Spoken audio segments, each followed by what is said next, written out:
ጥልቅ ነገር ብሎ አስቀምጦታል። ይሄ እንግዲህ ጥልቅ የሆነ ባህሪውን በሚገባ መጽሐፍ ቅዱስ ሲነግረን ዓለም ይህንን ሁኔታ ሊገልጽልን አይችልም።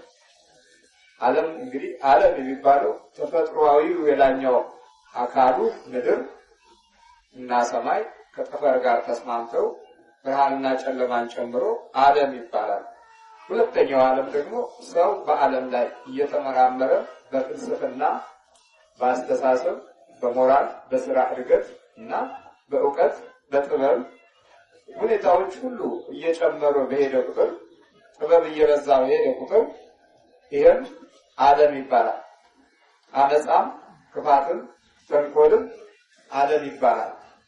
ስለዚህ በዚህ ዓለም ውስጥ እንግዲህ ይሄ ሁሉ አንድ ጋር ተያይዞ አንድ ነገር አለ፣ የሰይጣን ጥልቅ ነገር የተረሳ ማለት ነው። ይህንን ሁኔታ የሚያውቅ ይህን ሁኔታ የምትረዳ ቤተክርስቲያን ብቻ ናት። ቤተክርስቲያን ብቻ ነበረች። ቤተክርስቲያን በመንፈሳዊ ጉዞ ውስጥ ቤተክርስቲያንን በሕልውና ታሪክ ውስጥ የኢየሱስ ክርስቶስ መሪነት፣ የእመቤታችን የቅድስት ድንግል ማርያም ቀዳሽነት የቀደሰቻት ቤተክርስቲያንን እመቤታችን ናት። ለምን? አንቺ ከሴቶች ሁሉ ተለይተሽ የተባረክሽ ነሽ። የቡራኬና የደስታ ከእግዚአብሔር ጋር ያለን አንድነትና ሰማያዊ ተስፋ በገሃድ የተገለጠባት በእመቤታችን በኩል ነው። እመቤታችን በጌታችን በኢየሱስ ክርስቶስ በወለደችው ልጅ በኩል ደግሞ ቤተክርስቲያን በደሙ በስጋውና በደሙ ተቋቋመች። የእሱም ጉዞ ይህንን ጥልቅ ነገር ማፍረስ ስለነበረ የዲያብሎስን አሰራርና ጎዳና ሁሉ አጥፍቶ ለምን ይህን ሁሉ አደረገ ተብሎ ያው ለፍርድ ቀረበ። መሞት የማይገባው እንዲሞት በራሱ ፈቃድ የዲያብሎስን የውጊያ ኃይል ለማስወገድ የተጠቀመበት መንገድ ክርስቶስን ለማስወገድ ክርስቶስን ለማጥፋት ለመግደል ያደረጋቸው ጉዞዎች የእሱ እጅም ቢኖርበት በሞቱ ግን የሰው ልጅን ሞት ለመሻር ቃል ገብቶ ስለነበረ ሰይጣን ሳያውቀው በክርስቶስ ተሸነፈ። ሳያውቀውና ሳይረዳው በክርስቶስ ተሸነፈ። ከተሸነፈ በኋላ እንደገና ወደ ባርነት እንዳትገቡ በማለት በቅዱስ ጳውሎስ በኩል በገላትያ መልእክት ላይ በደንብ ይነግረናል። ክርስቶስ ነፃ አወጣችሁ ይላል። ማን ነፃ አወጣችሁ? ይህ ነፃ ታዲያ የሕይወት ዓለም ነፃነት አይደለም፣ የሕይወት ነፃነት ነው። የሕይወት ዓለም ነፃነት ከላይ ብቻ ነው፣ ወደ ውስጥ አይገባም። ከዲያብሎስ ጋር ውጊያ አይፈጥርም። ርኩሳን መናፍስትን አያስወግድም።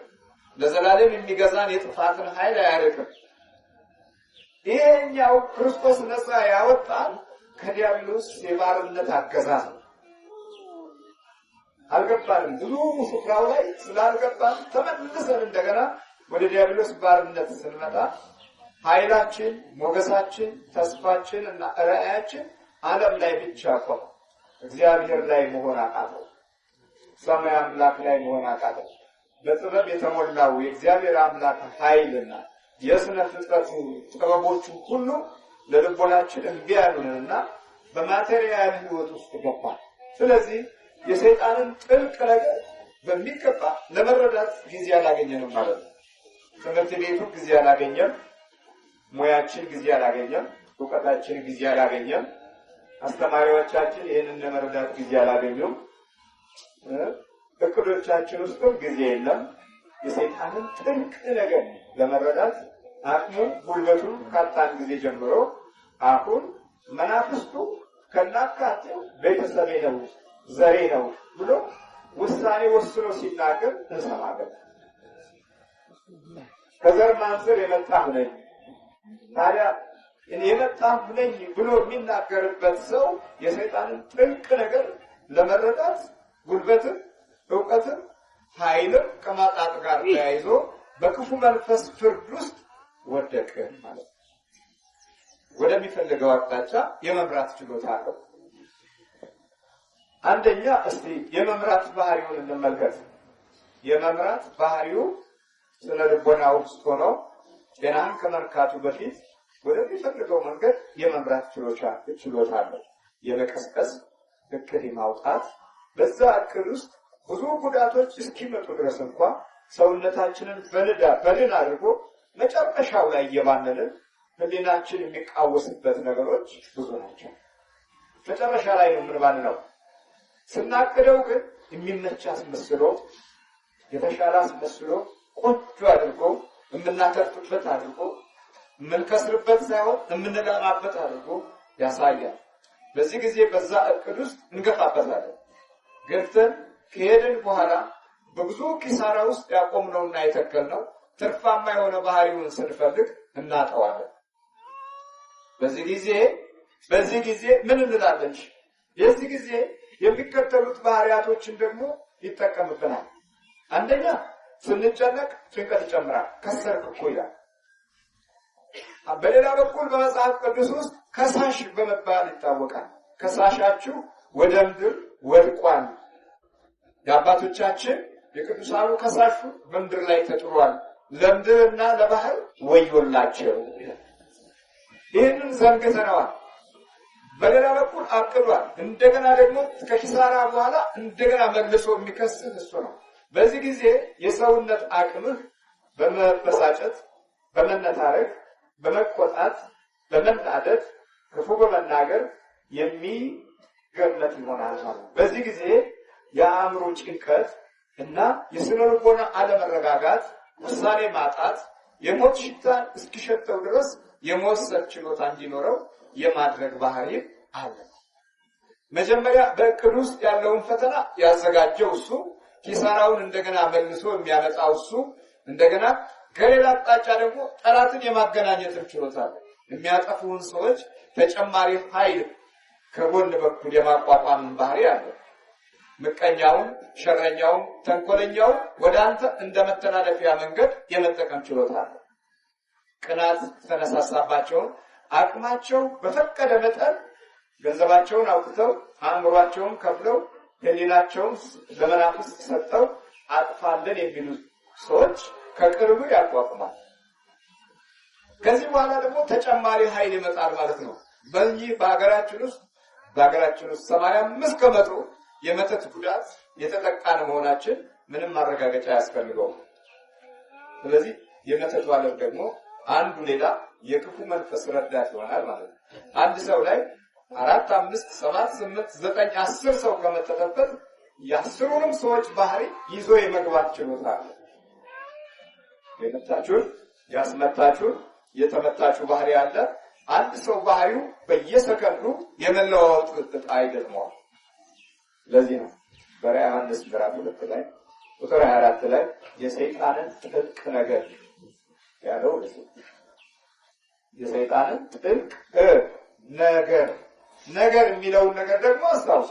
ነገር የመናገር ችሎታ አለው፣ የመምራት ችሎታ አለው። ከተናገረ መራ ማለት ነው። የማቀድ ችሎታ አለው። ሁሉም ነገር አለው። ጥልቅ ነው ደግሞ ያለው ለግንዛቤ የሚያስቸግር፣ ለማስተዋልም ለመረዳትም የሚያስቸግር መሆኑን ሲያስገነዝብ ጥልቅ ነገር የሰይጣንን ጥልቅ ነገር ብሎታል።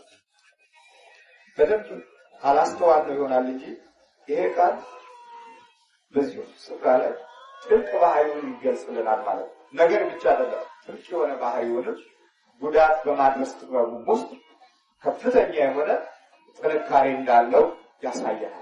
ለዚህ ነበር ጌታችን መድኃኒታችን ኢየሱስ ክርስቶስ ወደዚህ ሲመጣ የዚህ ዓለም ገዢ ወደ እኔ መጥቷል አለ። ግን በእኔ ላይ አንዳች የለውም። አንዳች የለውም። የዚህ ዓለም ገዢ ወደ እኔ መጥቷል። ብዙ ጊዜ ደጋግሞ መጥቷል። ደጋግሞ መጥቷል። ሆኖም ግን አንዳች የለውም የሚለው ኃይል ለክርስቲያኖች ሁሉ የተሰጠ በተስፋ ኪዳን ውስጥ ደግሞ ወደ አሕዛብ ሂዱ የሚለው መንፈሳዊ ምሪት እኔ እስከ ዓለም ፍጻሜ ድረስ ከእናንተ ጋር እኖራለሁ በማለት ነፃነታችንን ኢየሱስ ክርስቶስ እንደሚጠብቅልን ያሳያል። በማቴዎስ ወንጌል ምዕራፍ 28 ላይ ይሄንን ቃል እናገኛለን። እኔ እስከ ዓለም ፍጻሜ ድረስ ከእናንተ ጋር ነኝ ይላል። እስከ ዓለም ፍጻሜ ድረስ ለምንድን ነው ከኛ ጋር ለመሆን ቃል የገባው? የሰይጣን ጥልቅ ነገር ስላለ። እንዳይሆኑ ለጽድቅ ለቅዱሳን ለሰማዕታት ሞገስና በረከት ለዚህ ሰማያዊ ተስፋና ጥሪ የሚታዘዙ እንዳይሆኑ ይታገላል። ስለዚህ ነው በራዕየ ዮሐንስ ላይ የሰይጣንን ጥልቅ ነገር የሰይጣንን ጥልቅ ነገር ከዚህም በላይ ደግሞ መንፈሳዊ በረከቶች እውነተኛ የሆነ የህይወት ገጽታ ውስጥ ክርስቲያኖች እንዳይገቡ ይታገላል። ተመሳስሎ በባህሪ ውስጥ የመቀመጥ ችሎታው የዛም ያህል ሰፊና ከፍተኛ ነው። አሁን ብዙዎቻችን ጤናችን ታውቆ አንዳንድ ነገሮቻችን ተበላሽቶ ነው ወደዚህ የመጣነው። ከመበላሸቱ በፊት ግን ጤናችን ከመታወቁ በፊት ግን ለዘመናት ቁጭ ብሎ በባህሪያችን ውስጥ ብዙ ነገር አስመዝግቧል። ምንድነው ምዝገባው? ክፋት እንድንናገር፣ አንደኛ ሳይገባን እንድንቃወም፣ ሁለተኛ ሳንረዳው ሁልጊዜ አስተሳሰባችን የተችነት መንፈስ የተቃዋሚነት መንፈስ የባህሪያችንን ገጽታ በማድረግ ይህን የመሳሰሉትን ነገሮች ቅንነትና በጎነትን በሕይወታችን እንዳይገለጥ የተንኮል የምቀኝነት መናፍስት በባህሪያችን ውስጥ እንደ ዘር እንደ ቤተሰብ እንደ ወገን እንደ ሕይወት እንደ እንጀራ አድርጎ አኗኗራችንን በመያዝ ካልተመቀኙ እለት የማይቀናቸው ሰዎች አሉ። የሰዎችን እድል ካላሰሩ የእነሱ እድል የሚፈታ የማይመስላቸው ሰዎች አሉ። የሰዎችን ጨርቅ ቆርጠው ማራቁትን ካላዩ ሪቶ ለብሶ ሲሄድ ካላዩ በእውነት ስራዬ እኔ ሰው አይደለሁም ብለው የሚዝቱም ነው። አይማረኝ ብለው እኮ ለክፋትና ለተንኮል መሐላ የሚገቡ ማለት ነው። አይማረኝ ብለው በሚገባ አይማረኝ ብለው ግን ወደዚህ ወደ ሰሜን ሸዋ ስትሄዱ እሱን ሳላጠፋውም እግዚአብሔር አይማረኝ ይላል። አይማረኝ ግን ሰንበት ያከብራሉ። እዚህ ጋር የሥላሴን ፍጡር አይማረኝ ብለው ለማጥፋት በመተትም በአስማት ስራ በጥላ ወጊም በመሳሰሉት ነገሮች በዚህ አይነት መሐላ ውስጥ ገብተው የወለዷቸው ልጆች እንዴት ይቅናቸው? አይማረኝ ብለው ሌላውን አጥፍተው 3 5 6 4 7 ልጆች ተወልደዋል። አይማረኝ ያለ አባቱ ልጁ እንዴት ሊማርለት ይችላል?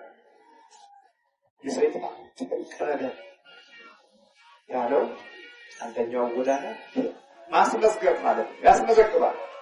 ክፋትን ያስመዘግብና ከክፋት ሰዎች እንዳይወጡ ያንኑ የክፋት ህይወት የክፋት እንጀራ እንዲበሉ ያደርጋቸዋል። በሌላው ኪሳራ እነሱ ለመክበር በመናፍስት የሚጓዙ ጥቂቶች አሉ። በሌላው እውቀት እነሱ ለማወቅ የሌላውን እውቀት የሚያደለዙና የሚያፈዙ ጥቂቶች አሉ። በመናፍስት መነጠቅ የተለመደ የዘመናችን ህይወት አንዱ ገጽታ ሆነ። አእምሮን በመናፍስት መነጠቅ፣ እንጀራን በመናፍስት መነጠቅ፣ እድልን በመናፍስት መነጠቅ። እንደዚህ ሁኔታ የተነጠቁ አገር ለቀው እንኳ ውጭ አገር ሄደው የሚንከራተቱ እለት እለት የሞት ሽታ የሚሸታቸው መራራ ለቅሶ የሚያለቅሱ ጥቂቶች አይደሉም፣ ብዙዎች ናቸው። ከነዚህም ብዙዎቹ ዘመዶቻችን እንዲህ አይነት ሁኔታ ውስጥ ገብተው ሲያለቅሱና ሲያዝኑ እናያለን። በባዕድ አገር እንኳ ያለው መከራና ችግር ከመናፍስት ውጊያ ስልት ጋር የተያያዘ ነው። እንዴት አድርገው እንዳንከራተቱ እንዴት አድርገው ሊጥሉ እንደፈለጉ በጣም የሚገርም ነገር። ጥሩ ዩኒቨርሲቲዎች ተቋቁመዋል። በጣም ጥሩ አዋቂ መምህራኖች ተመድበዋል። የሚማሩትን ሆነ የወደፊት እድላቸው የወደፊት ህይወት ገበናቸው ከታሪክም ከሀገርም አንጻር ሲታይ በሚማሩት ህይወት ውስጥ ያለው የጠላት እንቅስቃሴ ከዩኒቨርሲቲ ሁኔታ ካለ የትምህርት ካሪኩለም አንጻር የመናፍስቱ ዓለም ከዜሮ በታች ነው። ማንም ግንዛቤ ውስጥ ያስገባ የለም። ሐኪምም ቢሆን መምህራንም ቢሆኑ የመናፍስት ጉዳትን ለመረዳት አቅም ሆነ ጉልበት በምድራችንና በዓለማችን ላይ ጠፍቷል። ዛሬ ታዲያ በዚች በሀገራችን ውስጥ እንዲህ አይነት የጥቃቱን ጠባይና ገጽታ በልዑል እግዚአብሔር አምላክ ጸጋ ሲያዝ ፈተናው ታዲያ ቢበረታ ችግሩ ቢያይል የመቃወሙ ኃይል ቢበረታ የሚያስደንቅ አይደለም። ምክንያቱም የገባበት ዓላማው ጥፋቱና እንቅስቃሴው የግድ ሊበላሽ ሆና እናንተም ግንዛቤ እያገኛችሁ እየመጣችሁ ሆና እንዴ ነገ የሚያገኘውን ትውልድ እኮ ሊያጣ ነው። ሌላው በጣም ክፉ ነገር ደግሞ አስፈሪው ነገር ቀድሞ በደጁ ላይ ራሱ ስልታዊ በሆነ አቅጣጫ በመተቱ ዓለም ውስጥ የሚኖሩትን ሰዎች ማቋቋም መቻሉ ነው። ይሄ የመተተኝነት መንፈስን ሲመሽም ሲጨልምም በቀኝም በግራም የሚቀበር ነገርን የሚያዘጋጁ ሰዎች በብዛት እንጀራቸው ይሄ መሆኑ ነው። ይሄ ደግሞ የበለጠ ትልቅ መንፈሳዊ ጉዳትን አድርሷል። ከምናድነው ይልቅ የምንገለው ይበልጣል። ከሚፈወሰው ይልቅ የሚታሰረው ይበልጣል። ከሚድነው ይልቅ በመናፍስት የሚጎሳቆለው ይበልጣል። ለምን? በገንዘብ ምክንያት የጥቅም አቅጣጫዎችን ከመጠበቅ ጋር ተያይዞ የዲያብሎስን እንጀራ የሚበሉ ሰዎች ከዲያብሎስ ልጆች ገንዘብ እየተቀበሉ የሚያፈዙና የሚያደነግዙ ሩቅ አይደሉም። ግማሹ በጫካ ነው፣ ግማሹ በእግዚአብሔር አምላክ ቤት ደጅ ጥላ ውስጥ የሚኖሩ ናቸው። በጫካ ያለው በከተማ ውስጥ ያሉትን ታላላቆችን ታናናሾችንም ጭምር እድልን እንደመስጠት እድልን እንደመክፈት የሰው እድልን በመውሰድ ለአንዱ በማቀበል የሚጓዘው ጉዞ ያም በጣም ብዙ ሚሊዮን ህዝብ አጥቷል። የጫካው መንፈስ ማለት ነው። ይሄ ቃልቻው የጠንቋዩ ይሄ የሚያጫጭሰው የሚጮኸው የሚፈርደው የሚያጓራው የሚያስመርቀው አሁን ጥቅምት ላይ ወደ ፈረቀሳ የሚሄዱ መኪኖች ወደ ደብረ ሊባኖስና ወደ ግሸን ከሚሄዱ ይበልጣል። ግሸን ለመሳለም ከሚሄደው ይበልጣል። እንደውም ወደ ፈረቀሳ የሚሄዱ መኪኖች እጅግ በጣም ዘመናዊ ልዩ ናቸው። ለምን? ሄጄ ስላየሁት ነው። ፈረቀሳ ሲጓዙ እኔም ባንክ ከተማ ላይ ነበር። ብዙ የማይጠበቁ ሰዎችና ብዙ እዚህ ሊቆሙ የማይችሉ ምርጥ የዘመኑ ሞዴል ያላቸው መኪኖች ፈረቀሳ ታገኛላችሁ። ግሸን የምታገኟቸው ጠንካራ አውቶቡሶች ናቸው። ፈረቀሳ የምታገኟቸው ደግሞ እጅግ በጣም ከነሱ የሚበልጡ ዘመናዊ ሆቹ ነው የምታገኙት። ይሄ እንግዲህ ምኑን ያህል የሰይጣን ጥልቅ ነገር ገፍቶ የህይወት ጎዳናዎቻችንን እንደያዘና እድሎቻችን ውስጥ በሰፊው ስፍራ እንዳገኘ እናያለን። ሌላው የሰይጣን ጥልቅ ነገር ግንዛቤዎቻችን ሙት ማድረግ ነው። የአእምሮ ማስተዋል፣ የማስተዋል ጥበብ፣ የማስተዋል ፍቅር፣ የማስተዋል ጸጋ፣ የማስተዋል አይን፣ የማስተዋል ልቦና፣ የማስተዋል የህይወት መንገዶችን ሁሉ 100% የማጨለም ጥበቡ የዛኑ ያህል ሰፊ ነው። ለዚህ ነው ዛሬ አእምሯችን እምቢ ስላለ የግድ ፈረንጁ የግድ ምን አደረገ? ሶፍትዌር አበጀ። እንዴናው እምቢ ሲለው ሶፍትዌር አበጀ። አሁን በሶፍትዌር ነው እንቅስቃሴ። ከሰው ልጅ ይልቅ ሶፍትዌር እውነተኛ ሆነ ማለት ነው። ለማገናዘብ አቅሙን ሲያጣ በዚህኛው መንገድ ሄደናል። ካሁን በኮምፒውተር ነው አኗኗራችን ሁሉ የሚወሰነው ማለት ነው። ለምን? አእምሯችን በበቂ ሁኔታ ላይ ለማገናዘብ አቅምን ያጣል። ዛሬ ሌላው ቀርቶ እንኳን ወደ ገበያ ስትሄዱ የምትገዙት ነገር ሳይገዛ የተመለሳችሁ የላችሁ? ሴቶች የሉ? ሁለት የገበያ የወጣችለች ባሉ መጀመሪያ ልገዛ የነበረው ሳይገዛ እንደገና ተመልሳ ይገዛል። ይህ ሁሉ እንግዲህ የማስተዋል ባህሪዎቻችን ያው ጻጃውታሉ እኔ ነኝ እያሉ አዎ ሶስቴም ገበያ የምንሄድበት ጊዜ አለ። ከቀረበ ከራቀን ነው። አሁን ምን አደረጉ ሰዎች? ማስታወሻ ይዘው መጣሉ። አሁን የከተማዎቹ አራዶቹ ማስታወሻ ይሉና ሽንኩርት የናል፣ ቀይ ሽንኩርት የናል፣ ነጭ ሽንኩርት፣ ቲማቲም፣ ጎመን ምንድነው? አሁን ቲማቲም ገዛው ማስታወሻው ነው። አሁን ቲማቲሙ ጋር ከመሄድ በፊት ማስታወሻው፣ ጎመን ገዛው። ማስተዋል ላይ ያለው አደጋ በጣም ሰፊ። ስለዚህ በዚህ አይነት ሁኔታ ይማራል ብለን የምንጠብቀው ትውልድ እንዴት የቱ ጋር ተመርዞ ህሊናው እንደሚያዝ አስቡት። የሰይጣን ጥልቅ ነገር ያለው መጽሐፍ ቅዱስ ይህንን የጥፋት መንፈስና አካሄድ ባህሪ ነው። ይህን በምን እናስወግደዋለን? በጌታችን በመድኃኒታችን በኢየሱስ ክርስቶስ ሥጋና ደም። ማስወገጃው ማን ነው? በክርስቶስ ሥጋና ደም እናስወግደዋለን። ምን ስንሆን? ንስሐ ገብተን ቅዱስ ቁርባን በምንወስድበት ጊዜ ማስተዋላችንን እሱ ይመልስልናል። በእጁ ላይ ያለው ማስተዋል እኮ በእጁ ላይ ያለው እሱ ጠላትን ሲያጠቃው አእምሯችን ንጹህ ሲሆን የዚህ ጊዜ ህሊናችንና ልቦናችን ሁሉ በክርስቶስ አምላካችን ይያዛል። አርቀን ለማየት አርቀን ለማስተዋል አይናችንም ለልቦናችንም አይን ይሆናል። ለባህሪያችንም ለጠባያችንም አእምሮ ይሆናል።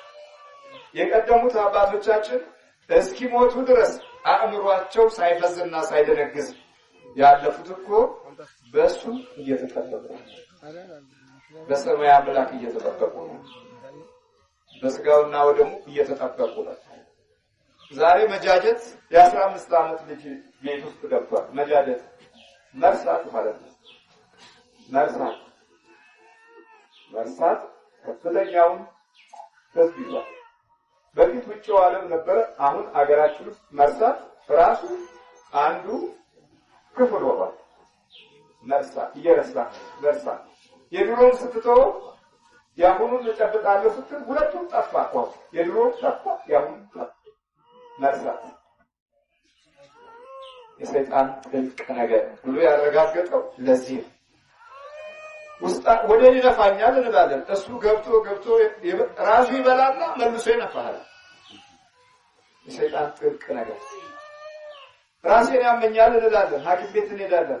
ያው ነው ችግሩ። ይተላይዳል ማይግሬን ሄዴክ ካለብኝ ነው ማይግሬን ይምጣ ነጮቹን በቃ ይሄ መድኃኒት የለውም ያው ማስታገሻ እየወሰድክ መኖር ነው ብሎ ጠልቆላቸው። ግን ቡዳ ነው የሰይጣን ጥልቅ ነገር ወይ መተት ነው። አቆም ስትለው ደግሞ ያቆማል እኮ በጌታ በኢየሱስ ክርስቶስ ስም አቆም ስትለው ሰጥተህ በደንብ በቀጥታ ካዳከምከው መጨረሻ ላይ ለአንተም ሪፖርት ያቀርባል። ምንድነው ግን አንተ በጌታዬ ስም ጠይቃለሁ በድንግል ማርያም ስም ጠይቃለሁ ብለህ ብትጠይቀው እኮ ይመልስልሃል። መሯሯጥ ከጀመረ በኋላ አይ በቃ እኮ ነኝ በቃ ከተነቃቃን እንግዲህ ምን እናገር እንግዲህ በራሱ ቋንቋ ሆድ ውስጥ በጆሮ ይነግራል። እየሰማን አይደል ሲናገር መላሱ ያለው አይገባህም ማለት የሰይጣን ጥልቅ ነገር ነው። ጥልቅ ነገር ያለው ለዚህ መላሱን መቁረጥ ነበር ይችላል። ያንተ ተቆጣለህ ኢየሱስ መላሳት ታገኘ የሰይጣን ጥልቅ ነገር ነው። ጥልቅ ነገር ነው። ማነው የሚናገረው ብሎ ደዋላ መለስ ትላለህ። የሰይጣን ጥልቅ ነገር ነው ይናገራል በጆሮ ደብል ፌስ እያለፈዋሉ አፍንጫውን እንትን የዩክሬኑ ሳይንቲስት ቡዳ በልጥና እዛ አምሮን አስቀሩት። ከፍተኛ ትምህርት ላይ ነበረ የሄደው። ከዛ አንተ ስማ አንተ ጉንፋን አይዝህም ማለት ነው እንግዲህ ፈረንጅ ቡዳ ነው የበላው እና አፍንጫው ታየው። አንተ አትጣጣብም ማለት ነው እኔ ጣጣባለሁ እያለ ያወራል። አሁን ይሄንን እናንተ ምን ትላላችሁ? ይሄ በቃ ይለቋል ወይ ያምዷል የምትሉት ሰውየው እውነቱን እኮ እኔ ጉንፋን ይዞኛል ይልና ማህረብ አውጥቶ ሲናገር አንተም ተናገር ይለዋል። አሁን እናትና አባት የዚህ ሰው ምንድነው ቢሉ እሱ እየታየው ነው የሚታየው ነገር አለ። ይሄንን መንፈስ ለመያዝ 13 ወራት ቆየ። ግን በዘጠነኛው ወር ላይ በቁጥጥር ስር ዋለ። አሁን ደብል ፌስ የሚለው ነገር ጣጣ ወደ ህሊናው እየመጣ እዛ በኋላ በመጨረሻ መንፈሱ ለፈለፈ። የታባቱን ያገር ተብሮ ታዲያ እዚች ደሃ ሀገር ውስጥ ታዋቂ ሊሆን ነው እንዴ ያለ ምቀኛ ቆለ ፈረንጁም ራሱ ስትበልጠው አይፈልግም። ማንኛውም ሰው ስትበልጠው አይፈልግም። ያበሻውማ በጉርሻ ነው የሚቀናው። ያኛው ችግር በጉርሻ ነው ያኛው ችግር የለም ብቻ ብላ አግኝ እንዳትበልጠው ነው በእውቀት በምንም እንዳትበልጠው ይፈልጋል። ነጭ የበለጠው ከሄድ ግን የሆነ ቦታ ላይ ይይዝብሃል እና ይህንን በመንፈስ ነው ያሉት። ሰውየው ጥሩና ጠንካራ ለሀገሪቱ የሚጠቅም የሚባል ሰው ነበር። ከዛ ደብል ፌስ እያለ መጣ። ታጠር እያለ ራሱን ያጥና ዚጋቱ ሲል ይሄን ይረጋግጠዋል። አትታጠብም አንተ ለደም ምን አይነት ፈረንጅ ነው? ፈረንጅ እንኳን ብልጥ ነው ይላል። ለብቻው እኮ ነው የሚያወራው። ደግሞ ያናገረው ዛሬ በላው ይሄ ነው ይለዋል። ዛሬ ሞርቶሬላ ልትበላ ይለዋል። ሞርቶሬላ እንግዲህ አሳማ ስጋ ማለት እዛ የለመደውን መንፈስ የሰውየውን እና የተላከበትን የሰውየውን ባህሪ ይዞ እዚህ አዛጭ ነው። ሞርቶሬላ አምጡልኝ እያለ ይቆማል። ለምን ከራስ በመጨረሻ ያ መንፈስ ተያዘ፣ ተቀጠቀጠና ወደ አገሩ ተመለሰ። ሰውየው ወደ አእምሮ በ13 ወራት ፈጅቶ ለዛውም በማያቋርጥ ሁኔታ